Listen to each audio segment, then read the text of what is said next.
acompaña el organismo a la inspección. Los demás se sientan. Lo cual básicamente, bueno, el paso a paso que me ibas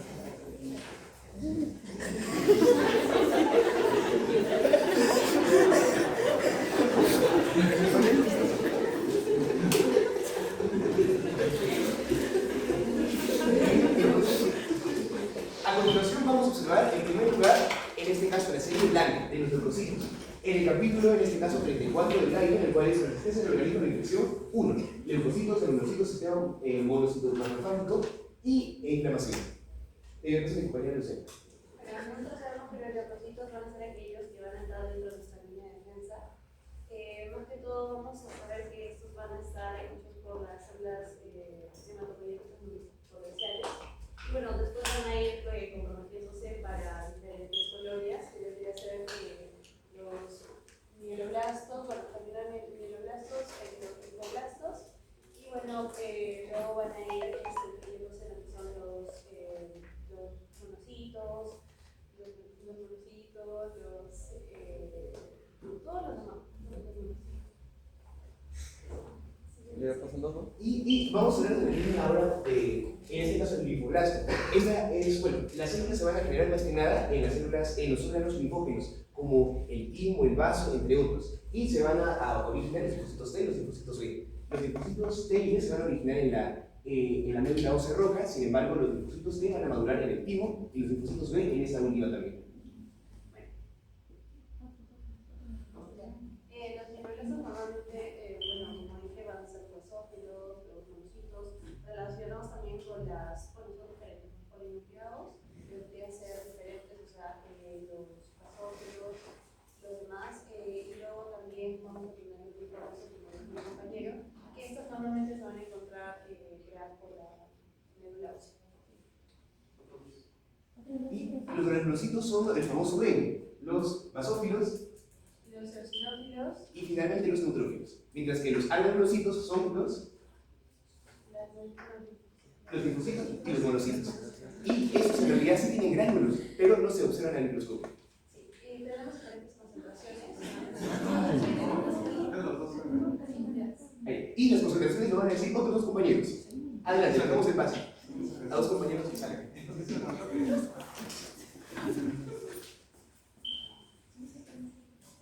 Bueno, como acá en la diapositiva sale de que el ser humano cuenta con 60.000 leucocitos y mililitros de sangre.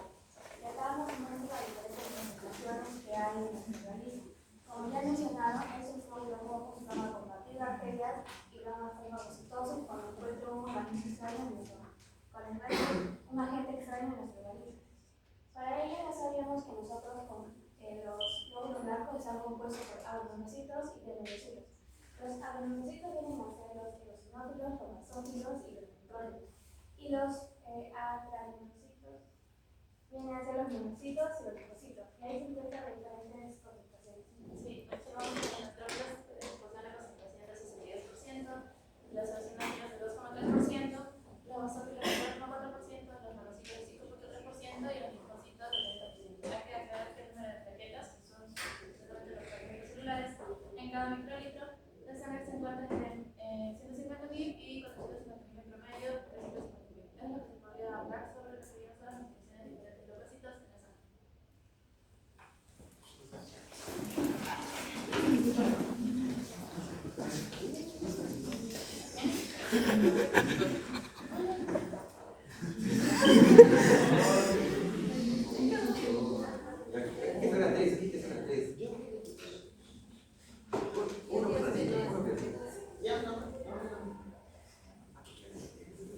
Vamos a hablar de cómo es el proceso de transporte de migración de los neutrófilos, en este caso sobre la imagen.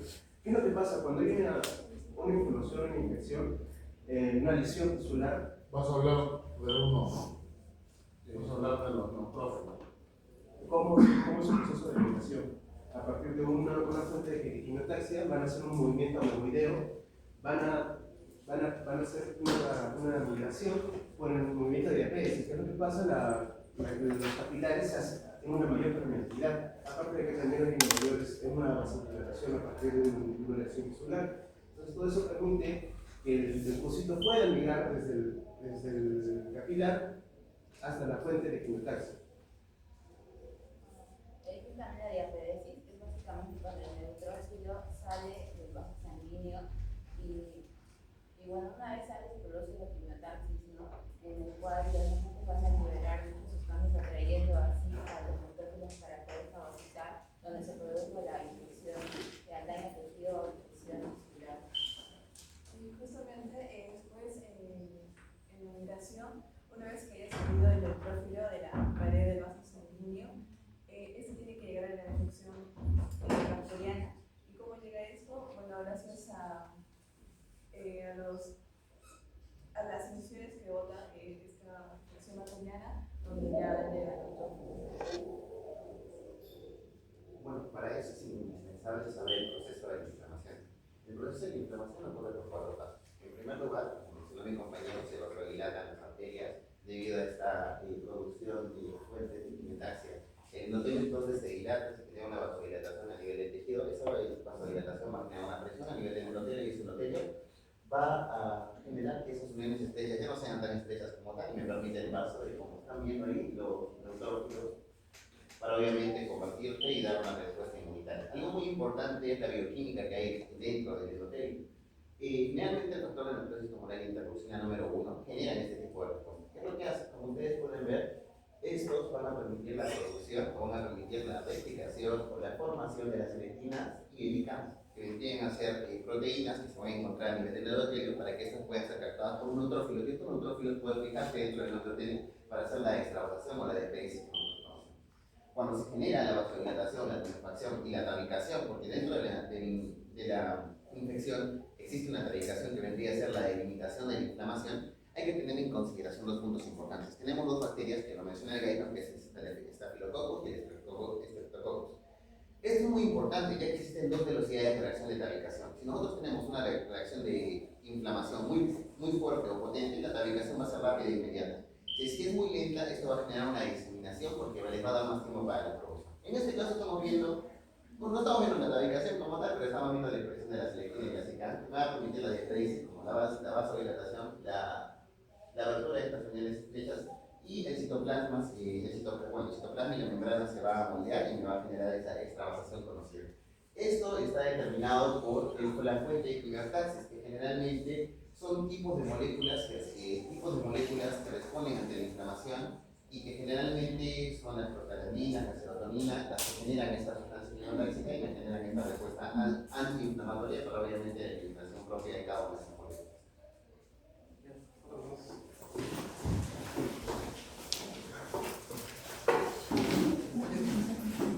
En este caso vamos a ver cómo el proceso de la fagocitosis requiere 3 cosas importantes para poder hacerse de una forma selectiva, de poder realizar la fagocitosis. En primer lugar, se tiene que tener en cuenta una superficie rugosa. A diferencia de las células normales que ¿Dónde lo estás ahora? ¿En qué parte del cuerpo? en el plasma, en la célula neutrófila, bueno, los que presentan fagocitosis. ¿Dónde está esta fagocitosis? En un organismo en inflamación, propia inflamación ya después de haberse adquirido, Entonces se supone que el neutrófilo ha salido. después de haber migrado y haber entrado al ¿Dónde estás? En el plasma, en el tejido. en el tejido inflamado. Sí. Ya. Entonces, en este caso, Eso tienes que explicarle a tus compañeros, ¿no? Ya es como un cuento, ¿no? El neutrófilo sale del vaso, tiene que migrar. Porque el neutrófilo regresa a la sangre. No. El único que regresaba, ¿quién era? Si se dan cuenta, el resumen que les he hecho está acá. Solo que ustedes lo están ampliando un poquito más. Nada más. Ya, sigue. Entonces va a fagocitar. ¿Qué significa fagocitosis? es el proceso por el cual se va a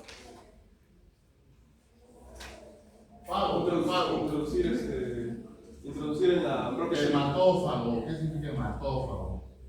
que come sangre, pues, ¿no? Fagocitosis, acción de comer. Se va a comer. Ya, sigue. Bueno, como decía, la fagocitosis, esta acción de comer presenta una propiedad selectiva para poder realizarla. ¿Cuáles son esas tres propiedades? En primer lugar, una superficie rugosa. A varios antígenos presentan de por sí esta superficie. Varias bacterias o células presentan de por sí la superficie, a diferencia de células normales, que son las nuestras, que presentan una célula lisa. Entonces, esto va a permitir una mejor agregación del proceso de fagocitosis. Luego, las células ajenas al organismo no presentan una cubierta proteica protectora. Eso quiere decir de que se podría decir que no presentan banderas las cuales van a decir, oye, no me fagocites. Entonces, células normales como las nuestras sí presentan esto. Esto es una diferencia muy importante para poder realizar la fagocitosis a células ajenas. Y la producción de anticuerpos del propio organismo cuando se inflama un tejido y se generan sustancias para poder realizar mayor producción de los propios células mieloides y los anticuerpos. O sea, ¿a qué se debe la fagocitosis entonces? Si les pregunto, es porque va a entrar en el examen. Un proceso celular el cual Nunca uno dice, mamá, papá, el mozo, al hermano, a quien les atienda, que tome, hoy día voy a fagocitar. Acabo de llevar fisiología, tengo una fagocitosis tremenda. ¿No? Tú cuando fagocitas, ¿qué haces? ¿Eliges tu alimento o no? Eso es lo mismo. Si eliges el alimento, te fijas en qué. Cómo está preparado, si te gusta o no te gusta, ¿no? Y si es de tu especie, si tienes carne cruda, ves una mano ahí, no te lo comes, ¿no? A menos que seas caníbal, ¿no? Igualito hace el macrófago, ¿no? Ahí está. ¿De qué depende? Superficie rugosa, que no tenga cubierta proteica y que haya producción de anticuerpos, ¿no? Sigue. Ahora aquí vemos el proceso de digestión de la fagocitosis. A ver. Vemos que se realiza primero la fagocitosis, se capta todo ese material, ya puede ser células muertas o algún agente patógeno. Vemos que pasa por un proceso de ingestión y digestión. Aquí tenemos otras organelas como los lisosomas, los peroxisomas, que van a liberar sustancias que se van a fusionar con esa vesícula que tenemos ahí, y de esa manera esas sustancias que se liberan van a, por así decirlo, matar todo el agente patógeno y luego se liberan de exocitosis, y ese material que tenemos suelto por aquí. ¿Cuál es la primera parte de la fagocitosis? La captación. Ahí lo tienes, profesor, lee lo que sea, ya hoy día lo has conocido. Primero por la quimiotaxis. Primero es el estímulo. Sí, el estímulo. Quimiotaxis. ¿Qué significa quimiotaxis? En fisiología yo les dije, en biofísica es picharle. La fisiología es ponerle nombre médico a lo que ya conoces. Quimiotaxis, es difícil, ¿qué es eso? ¿Qué significa? ¿No? Taxi, transporte, tracción, ¿no? ¿De qué? Por químicos. Fisiotaxis. Ya está, ¿no? Puedes combinar con quien quieras. Ya, el estímulo, entonces, ¿qué son? Sustancias químicas. ¿Quién las produce? Los mismos agentes que se encuentran en la zona de inflamación. ¿Quién lo produce? Toxinas celulares. ¿Quién lo produce?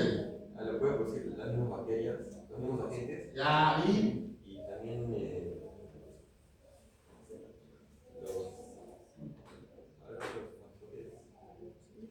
y la misma célula del cuerpo, pues. Si tienes dos intervinientes. ¿Ah? Segundo, significa la adhesión? Cuando el mismo fagocito, o sea, el organismo que va a fagocitar. ¿Qué significa la adhesión? Me estás diciendo la fagocitosis es la fagocitosis. Hace rato lo estás repitiendo. ¿Qué es la adhesión? ¿Qué es la adhesión? Doctor, la adhesión se refiere a que la gente patógeno se une a la membrana celular, en este caso de ¿Qué es la adhesión? es la unión de la ¿Qué es la adhesión? ¿Qué es la adhesión? ¿Qué es la adhesión? ¿Y cómo se fija? por relaciones del Antígeno anticuerpo. Caramba, ahí está. No le puse yo el cuadro que decía los principales reacciones de antígeno anticuerpo, ¿cuáles son? De los glóbulos rojos, aglutinación o aglutinación. Y de los glóbulos blancos, opsonización. Ya está. Ustedes repiten, y cuando le voltean le digo, ¿cómo era? Eso es lo que me tienen que hablar. Miren, esta diapositiva al toque nomás. Pero toda la fagocitosis tiene 4 o 5 partes. Quimiotaxis, adhesión, digestión y destrucción. Listo. Los glóbulos rojos, antígeno anticuerpo, aglutinación. Estos blancos, opsonización. Pásala. Sigue. ¿Te gusta? Mira, ¿cuánto tiempo ya? 4:56. 4 minutos. Desencarga, me han hablado de poco, el resto poco. El sistema reticulo endotelial, también conocido como sistema monocito macrofágico, es un sistema donde se van a dar los monocitos y los macrófagos unidos, tanto fijos como móviles. Porque estos van a servir de filtro. ¿Por qué? Para filtrar partículas. ¿Por qué? ¿Por qué se llama sistema monocito macrofágico? Porque van a estar unidos los monocitos y los macrófagos. ¿Y por qué están unidos? Para filtrar. ¿Por qué están unidos? Como un sistema de protección. ¿Por qué están unidos? Lo dije en la clase anterior. ¿Qué me van a escuchar? Pues están ahorita con sus laptops viendo si está bien lo que expone o estarán en otro lado, no lo sé. Cuando uno expone, cuando el profesor expone, para que sientan lo que yo siento. Yo me mato exponiendo y después, ¿qué diga? Vamos al consejo estudiantil, vamos a decir que el doctor no expone bien. Lo mismo que expone, lo pregunta. Para fagocitar partículas. ¿Qué es el monocito? Es un granulocito. Factor de agua. Es porque el monocito, al momento de tener su actividad para convertirse en activo, madura macrófago. Muy bien, doctor. ¿Por qué no fue entonces eosinófilo monocito? Porque no tiene nada que ver, no son familia, pues. ¿No se acuerdan? Sí, sí sé. Que el macrófago, el monocito tiene que madurar al macrófago. Sí. Pues esa es la relación. Sí, sí. Eso es lo que te está hablando. Todo ese capítulo te habla de eso. Ya, a ver. Bueno, estos, tanto el monocito como el macrófago es el monocito que ha crecido, digamos, de su tamaño. Estos dos van a estar unidos en ciertos órganos específicos, que en este caso va a ser el hígado y lo que sería los vasos linfáticos. Aquí se van a encontrar. Mis compañeros van a explicar cada uno cuál. Se van a encontrar en zonas específicas para lo que sería atrapar y destruir lo que son las bacterias, los virus, los tejidos muertos y bueno. A través, lo que realiza la linfa es la absorción de lo que son los microorganismos y algunas proteínas. Pero la parte importante va a ser los linfáticos aferentes, porque estos se van a unir. Por ejemplo, tenemos uno que es el seno subclavio, donde van a poder pasar por ahí los microorganismos para hacer ¿Dónde se forma la linfa? ¿En qué lugar? ¿Tú me traes eso? Yo te pregunto eso. La justa se ha salvado.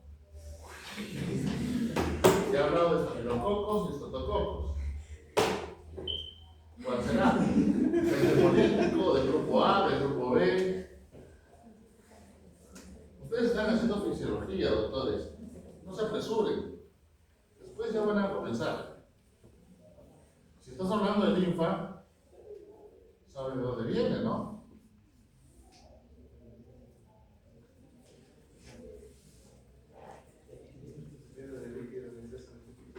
¿Cómo así? Era de líquido intersticial con el. Con. Ay, no me acuerdo.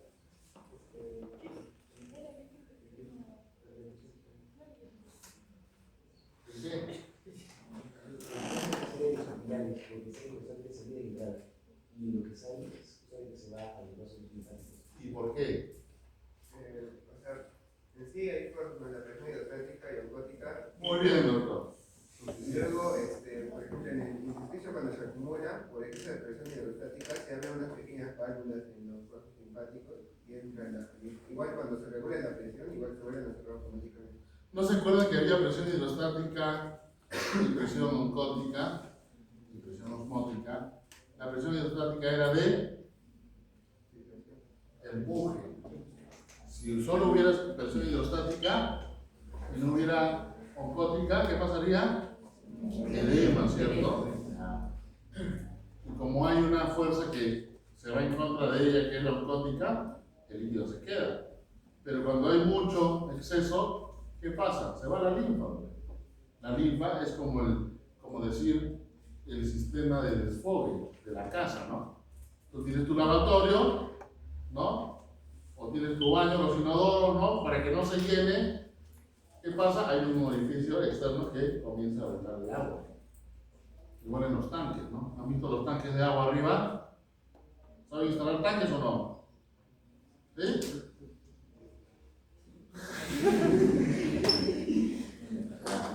Sigue.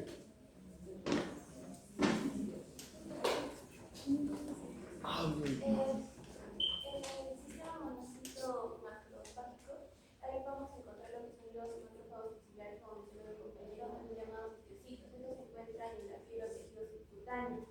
Y estos van a funcionar de forma local cuando hay un rompimiento de la barrera de la piel.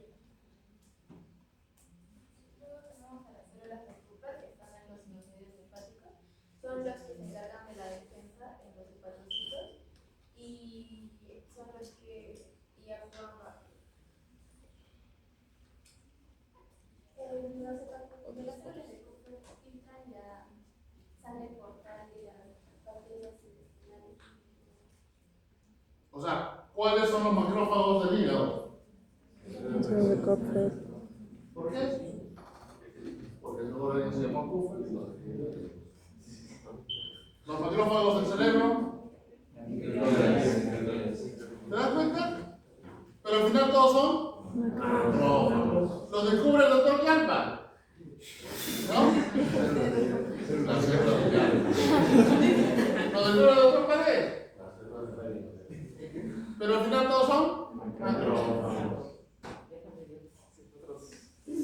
Doctor, inmunología es difícil, doctor. Si tienen las bases, no hay quien se destruya.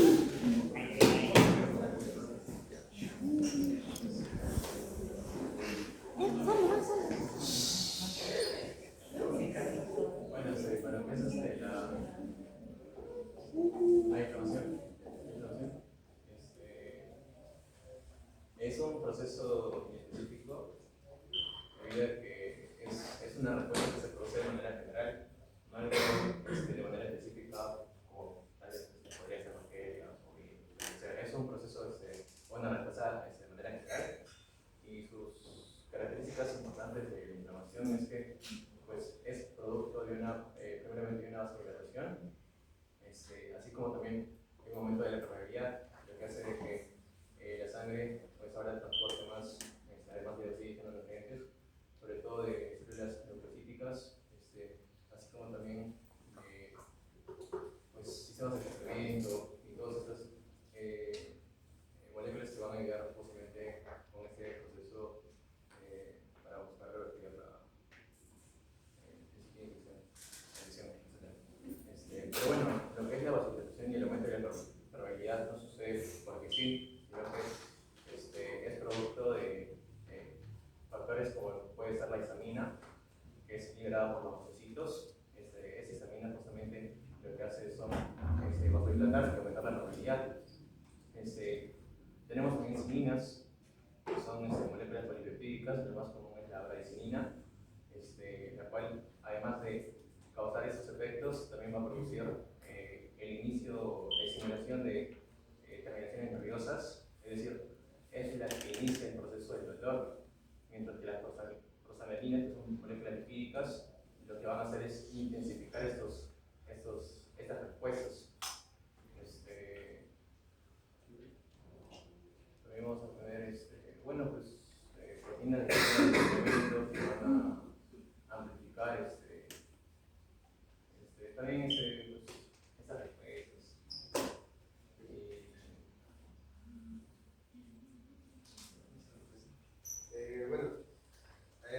Utilizando un poco más, por ejemplo, la histamina y la bradicinina, sabemos que los ubicamos en ciertas células. Como decía mi compañero, las dos células que las contienen son los mastocitos y los basófilos. Son células similares, pero la diferencia es su ubicación. Las células sanguíneas, que serían los basófilos, son ubicados en la sangre, mientras que los mastocitos en los tejidos, y tienen una estructura muy similar. Entonces, por ejemplo, cuando hay inflamación, esto se libera y hay como tres factores, ¿no? La prostaglandina 2, la histamina y la bradicinina, y activan un ciclo. Entonces, la histamina y la bradicinina son las primeras en activarse, activan prostaglandina 2, se activa mayor desecho de la membrana, fosfolipasa A, ácido araquidónico, cortisol, y se liberan, empiezan a generar promoxanos, proteínas que producen dolor y inflamación. Hablando del sistema de complemento, tenemos que este es como un sistema que nos apoya para la lisis celular. Por ejemplo, la C3 con la C3 reversa se transforma en C3A y C3B, activan el MAC y hacen lisis celular. Ya, ahora aplicando todo lo que creo que compañeros respecto al gráfico, como por ejemplo lo que es la histamina de aumentar la permeabilidad de los vasos, que genera de que los microcitos puedan emigrar efectivamente del capilar hacia el espacio tisular, como también logra la quimiotaxis, que ya ese factorcito en el espacio tisular pueda ir hacia el microorganismo que sea infiltrado por la lesión tisular y finalmente lo pueda fagocitar, lo pueda comer. Retrocede.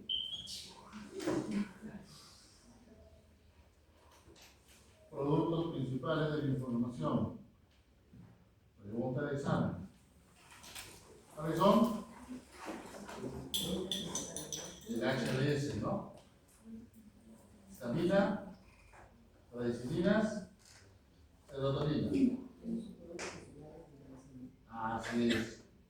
Esos cuatro, más las prostaglandinas, son productos inflamatorios. ¿Cuáles son las tres fases de la inflamación? ¿No me han dicho? ¿Qué tengo que lograr yo? ¿Qué tengo que lograr? Que los leucocitos que intervienen en la inflamación se vayan hacia el tejido inflamado, ¿cierto? Por ejemplo, estás peleando, un puñete, ¡plá! El enamorado, la enamorada tiene un chupo, una sublimación en el cuello. No me dejes, no, mi mamá no se da cuenta, ¡plá! Un chupo ahí, ¿no? Te caes, igualito. Te pica una abeja, ¿qué pasa? Se hincha, ¿no? Se pone rojo. ¿Por qué? Porque primero, ¿qué pasa? Hay vasodilatación. Al haber vasodilatación, aumenta ¿qué? El flujo sanguíneo. Y al aumentar el flujo sanguíneo, hay rubor, calor. Todo eso sucede porque hay unos fijos en tejidos. Así es. Así es. Después, Después, siempre, en todo, hay, como dice el doctor, células que están como guardianes y van a llamar a las otras. Siempre. ¿Estamos? Entonces, se vasodilata, aumenta el flujo sanguíneo, y al aumentar el flujo sanguíneo, el trabajo de la sangre, hay temperatura elevada, hay calor y lo que se conoce como pudor, ¿no? Cuando tú quieres identificar una celulitis o que está infectado o inflamado, tú tocas la herida, ¿no? ¿No has visto que el médico toca? Doctor, mi hijito le ha picado una abeja y está rojito un poquito. Ah, eso es normal. Pero otra cosa es que le encuentren un cocoroco ahí, ¿no? Una manzana grande, pero todos 4 días se lo baja. Entonces tú vas y tocas. A la simple vista, ¿no? Pues esto parece que está infectado. Sigue el proceso de inflamación. Tocas, caliente. Tocas una piel normal del mismo paciente, frío, caliente. Ah, no lo vas a mandar a su casa, ¿no? ¿Qué tienes que hacer como médico? ¿Qué haces como médico? Tú vas a ir en contra de esos productos. En contra de las prostaglandinas, perdón. Muy bien. Medios físicos, agua con jabón para evitar que se sigan metiendo bacterias. ¿Y en farmacología qué vas a ver? Medicamentos que vayan contra las prostaglandinas. ¿Quiénes son? Medicamentos que vayan contra la histamina. Entonces, a ver, estoy con achis. Mamá, estoy como quinto. No, doctor. A ver. ¿Qué te dan? Clorfenamina, típico, ¿no? No, clorfenamina. Y después está jato. ¿No? Eso ya lo van a ver en el fármaco. ¿Ah? Serotonina. Antidepresivos, ¿no? Que también van contra la histamina, contra la serotonina, ¿no? Tricíclicos, o sea, todos los medicamentos van, lo que ustedes como médicos, sabiendo esto, vas a saber atacarlo. Pero si no sabes, ya, ponte tu metamizol, voy a bajar. A ver si te hace algo, ¿no? Ahora, después de la inflamación y la vasodilatación, hay pérdida de la permeabilidad. ¿Y por qué va a perder la permeabilidad? Para que el leucocito pueda ser diapedésis, ¿no? Y irse al tejido. Y cuando se va al tejido, ¿no? ¿Qué pasa? Algo. ¿Ya está? Mucha mucha. Cuando habla de inflamación, entonces, pregunta de examen. Productos y fases. Sigue.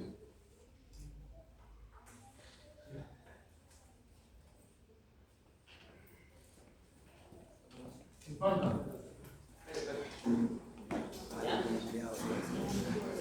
Por un 13. 7 minutos más, ¿ah? A la cuenta que se refiere, se va a realizar la defensa del sistema inmune, van a haber 4 líneas de defensa. En primer lugar, vamos a tratar los propios macrófagos tisulares que se encuentran en sus propios tejidos y, como dijo nuestro compañero, básicamente son los primeros parientes que se van a encargar de defender nuestro cuerpo.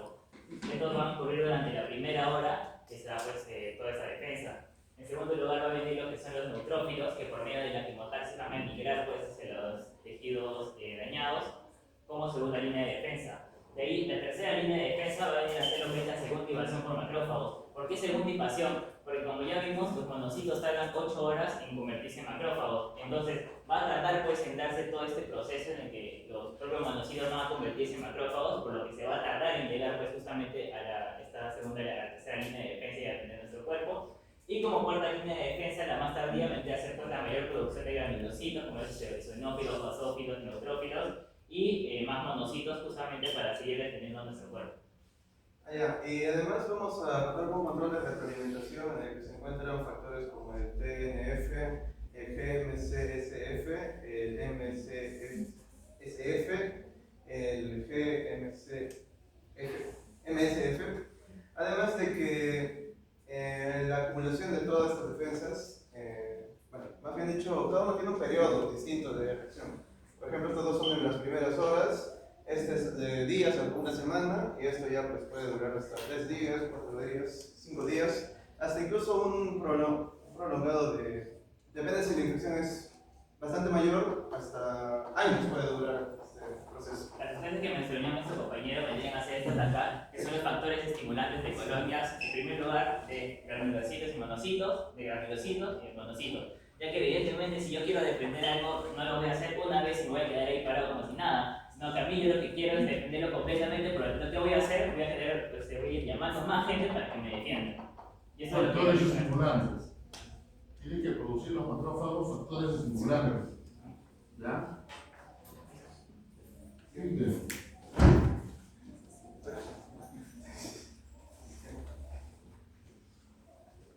Acá de nuevo tenemos lo que es bueno, la línea mielocítica que empieza con el mieloblasto. Entonces, en orden respectivo, vamos a hablar de los eosinófilos y los basófilos. Acá vendrían a ser el proceso de maduración de los neutrófilos, de los eosinófilos y de los basófilos, y acá tenemos a lo que son los monocitos, que van a hacer maduración en los tejidos para convertirse en macrófagos. Los eosinófilos van a ser respuestas a reacciones inflamatorias, y los basófilos van a ser respuestas a hipersensibilidad.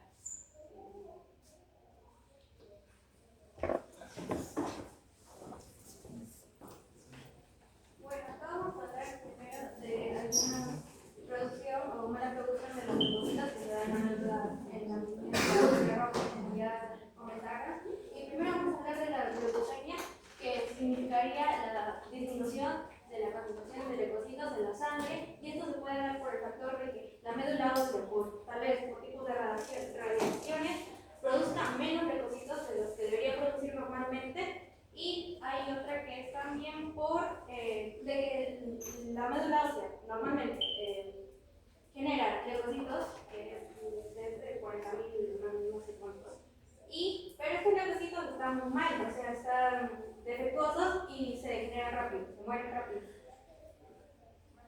Continuamos con lo que son las leucemias, que vienen a ser una proliferación desenfrenada de los... ¿Mayor de cuánto los leucocitos?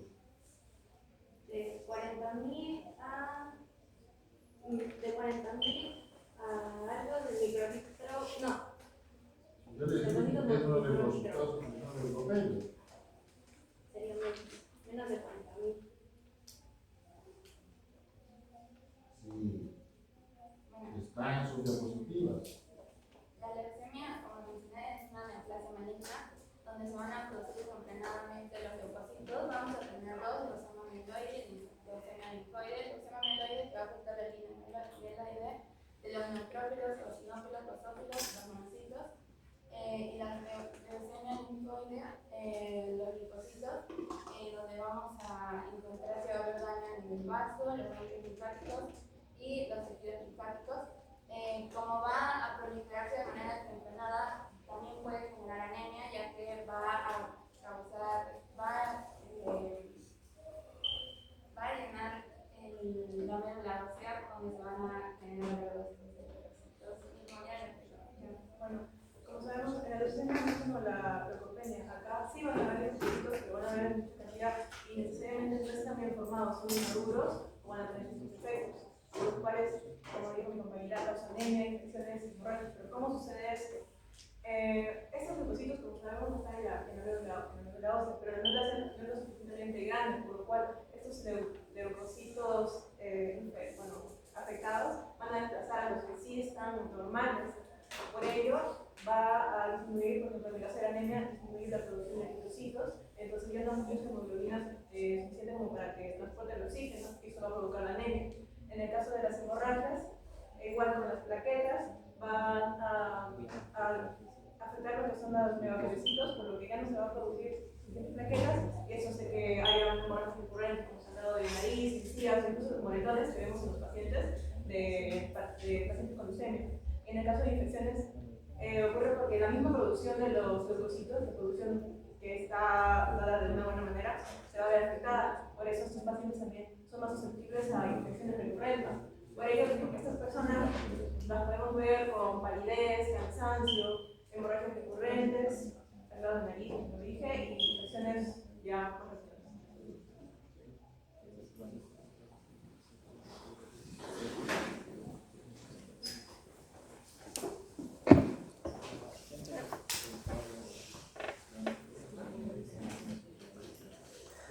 Estamos ahora en la comunidad inhala. Pues es la defensa por la que nosotros hacemos. Tenemos todo clasificado principalmente dos, que deberían ser factores físicos y factores los factores físicos deberían ser procesos de epidermis que forman como una barrera para que no penetre los microorganismos algunas sustancias fuera de nuestro cuerpo. Podemos definirnos como dije por epidermis, mucosas, pelo, por ejemplo, está presente en nuestra cuerpo nasal, vesícula nasal. Tenemos el aparato lacrimal que también impide. También podemos hacer por otros mecanismos, ¿no? Por ejemplo, por ese vómito y la defecación. El vómito, pues, es porque estamos expulsando microorganismos que nos están haciendo daño, y por defecación, por todo lo que no sirve, entre otras bacterias, ¿no? Y también en la orina, saliva, etc. Y también tenemos factores químicos que vamos a destacar, por ejemplo, que los jugos gástricos, ¿no? Como son muy ácidos, van a estar eliminando las bacterias, van a estar eliminando, por así decirlo, ¿no? Sus paredes, su membrana celular. Que al eliminar su membrana celular ya todo se destruye. Y las secreciones vaginales también tienen sus defensas, por lo tanto es porque tienen su pH más elevado, ¿no? Más ácido. Seguimos con la segunda línea de defensa, que ya son las defensas internas. Esta segunda línea vamos a encontrar principalmente ya defensas internas, como lo que son la osteosis, que es el compañero, el ataque a las células neuroanquilas de los hitos, el uso de información infiel, que también está en compañeros, y el sistema de complemento, que es una cascada que se va a desarrollar más adelante.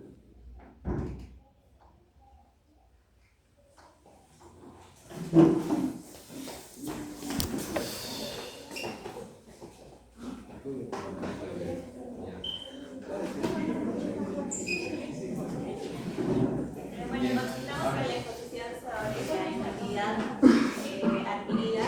Y primero nosotros, como ya hemos mencionado, nuestras compañeras que han hablado sobre el origen de los linfocitos, nosotros podemos notar que hay dos tipos. Hay inmunidad celular y hay una inmunidad humoral. La inmunidad celular es la que va a estar, se va a desarrollar por la producción de anticuerpos a partir de los linfocitos B.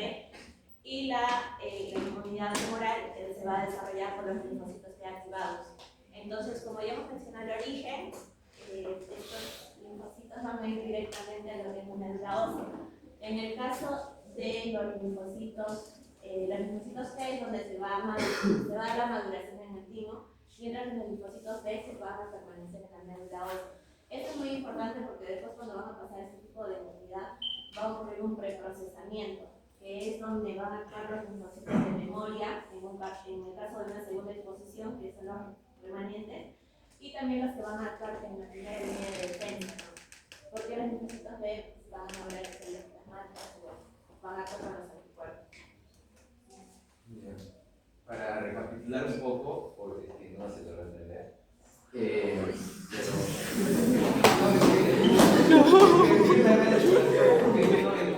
la primera imagen como tal nos explica del origen como, bueno, la inmunidad adaptativa es específicamente adaptativa 1, por lo que mencionó, por los linfocitos B de memoria, de ahí su nombre. Pero ¿cómo es que trabajan estos y de dónde se originan? Nos explica la primera imagen. Como ya explicó, los linfocitos B son los únicos que van a madurar en el timo, y los del B van a tener un origen y maduración en la médula ósea. Pero ¿cómo es que trabajan? No solo ellos trabajan, sino también se encuentran las células presentadoras de antígenos, que fue lo que faltó mencionar, que son las células principales, que son las dendríticas, también pueden ser los macrófagos en este caso. Y pues bueno, aquí se puede ver, ¿no?, cómo es que trabajan estas dos. Pero aparte de esto, dentro de las células T, hay una clasificación en la cual podría trabajar, como por ejemplo las T4, que son las T, que son las que programan y aceptan el antígeno, que son presentados por los células receptores de antígenos.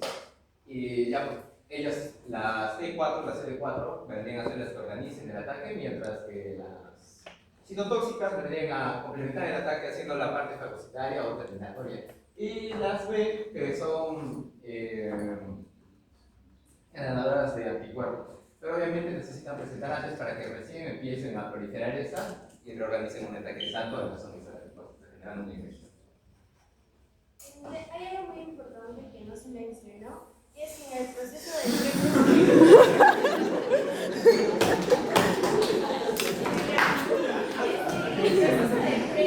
preprocesamiento del variante podríamos decir que nuestro sistema inmune es muy sabio, por así decirlo, porque como si bien es cierto el linfocito T se prepara para atacarlo, porque es su principal función, atacar la fagocitosis, pero ¿cuál es? El sistema inmune se asegura de que antes de que salga del timo, no vaya a destruir nuestros propios anticuerpos, por así decirlo, que nosotros tenemos en nuestros tejidos. Entonces, de hecho se menciona que se autodestruye casi el 90% de los linfocitos que ya preformados, y solo los linfocitos de que sean aptos o que hayan demostrado que no van a causar un daño, por así decirlo, a nuestro organismo, son los liberados ya. Bueno, yo puedo decir lo que quería decir mis compañeros, pero básicamente cuando un antígeno llega a atacar al tejido linfoide, básicamente como ya dije mis compañeros, existe dos linfocitos, el linfocito T, que básicamente el linfocito T se va a atacar directamente o va a dar una respuesta que básicamente se llegan a convertir en células efectoras como T cooperadores y T citotóxicos, y mientras que el linfocito B va a convertirse en células plasmáticas, que básicamente, como ya dijeron, llegan a convertirse en los famosos anticuerpos que todos tenemos.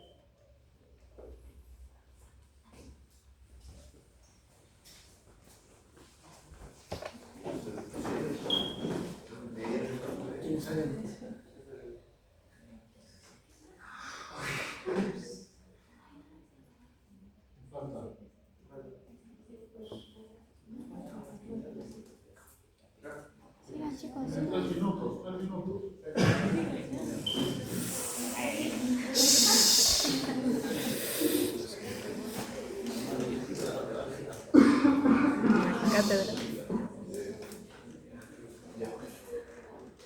Este es el sistema de complemento que se aplica en la unidad adaptativa, pero propiamente dicho, esto pertenece a la inmunidad innata, porque en sí es un conjunto de enzimas, bueno, precursores de enzimas que se van a activar porque el antígeno se va a unir al anticuerpo, específicamente en su zona variable. Siguiente. Es decir, en esta zona.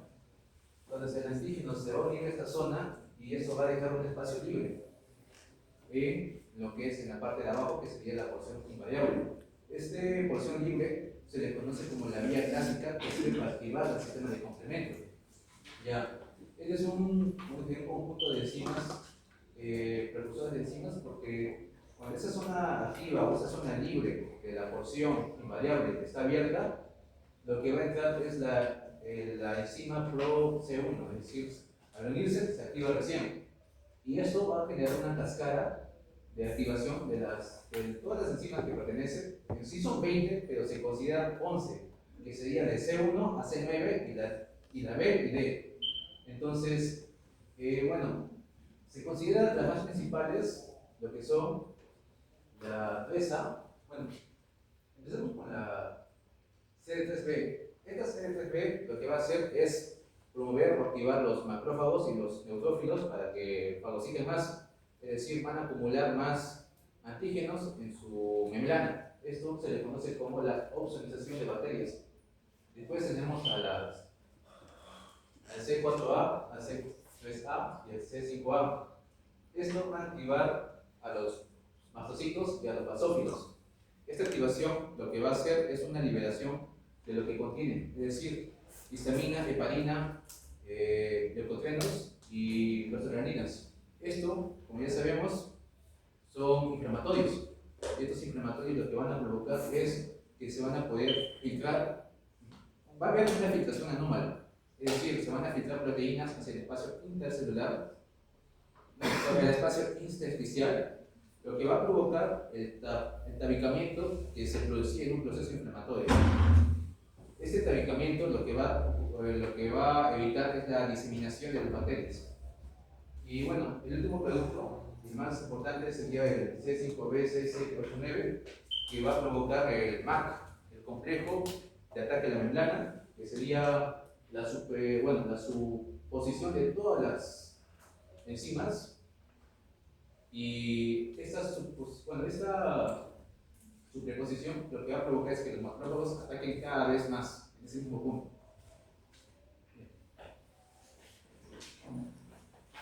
Retrocede. Anterior.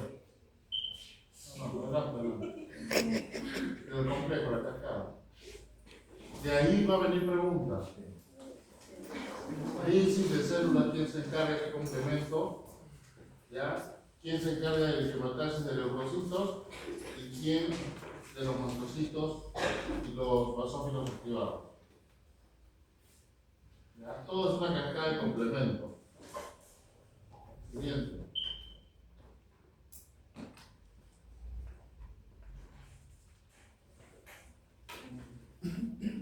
Ya, acá pues tenemos, ¿no? Lo que sería los anticuerpos.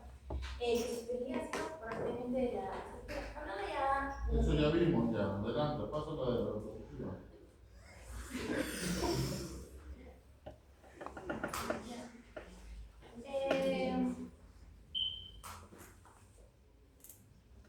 Pásala. Pásala.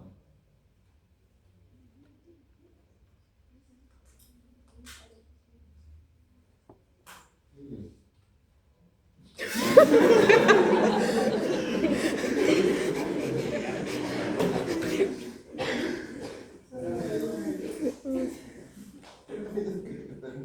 Ya.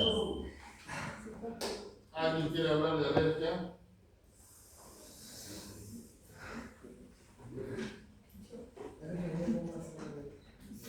Lo más importante de alergia, a ver. Yo digo que ocurre cuando hay un error en lo que es una parte variable. Lo común sería que en la parte variable se encuentra o se forme lo que es la inmunoglobulina G. Pero en unas personas esta inmunoglobulina G es reemplazada por la inmunoglobulina G, lo que ocasiona que se mueran los basófilos de los mastocitos que contienen estas sustancias inflamatorias, que en un primer contacto, digamos, si una persona es alérgica a la miel y se consume miel, el primer contacto lo que va a generar es la acumulación de esas sustancias inflamatorias dentro de esas células. Un segundo contacto lo que va a generar es como lo que dice en el bebé, ¿no? En un RH negativo con un RH positivo. O sea, la alergia y hipersensibilidad se dan por inmunoglobulina. Tenemos tres tipos de inmunoglobulinas. ¿Cuáles son? Tenemos más, pero los más importantes: la M, la G, la M es de la M es de la primera defensa.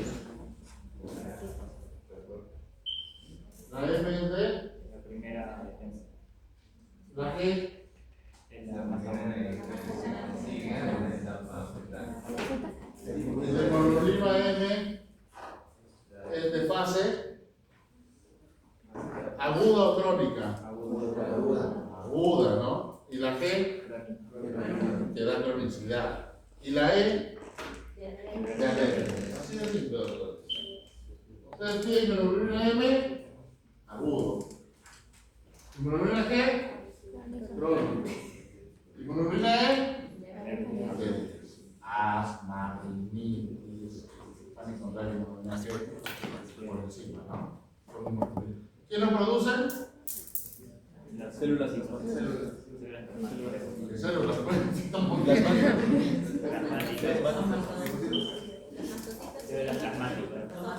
células plasmáticas. Linfocitos B. Está la diapositiva que les he tocado al principio. ¿Se acuerdan que dije hay unas células que van en contra de la alergia y hay otras que favorecen la alergia? Listo. Cierre. Anemia.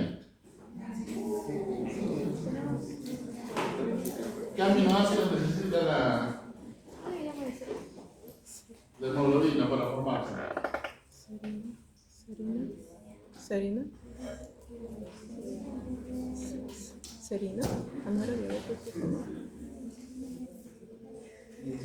Serina no. Aminoácidos. Glutamina. ¿Qué es un pirrol?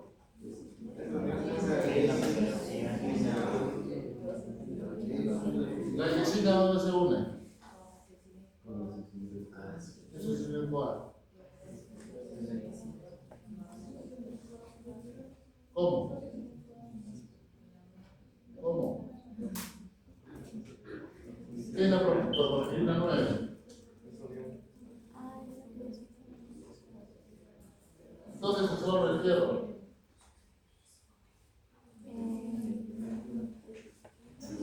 ¿Qué hace la afotransferrina?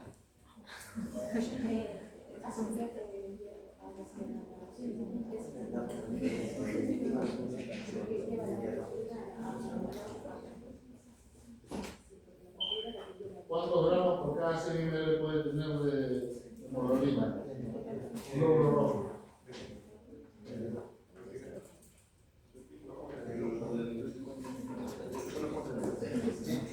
¿Cuántos ml puede llevar una hemoglobina?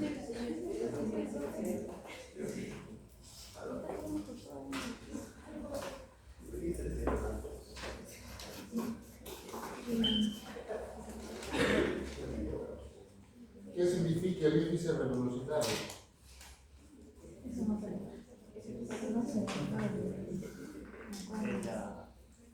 Es el porcentaje de reticulocitos que hay en el hematocrito.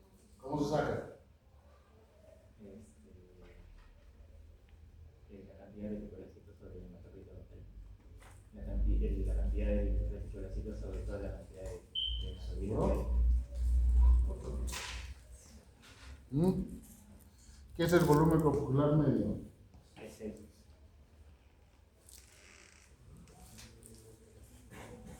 ¿Para qué sirve el ácido eufórico?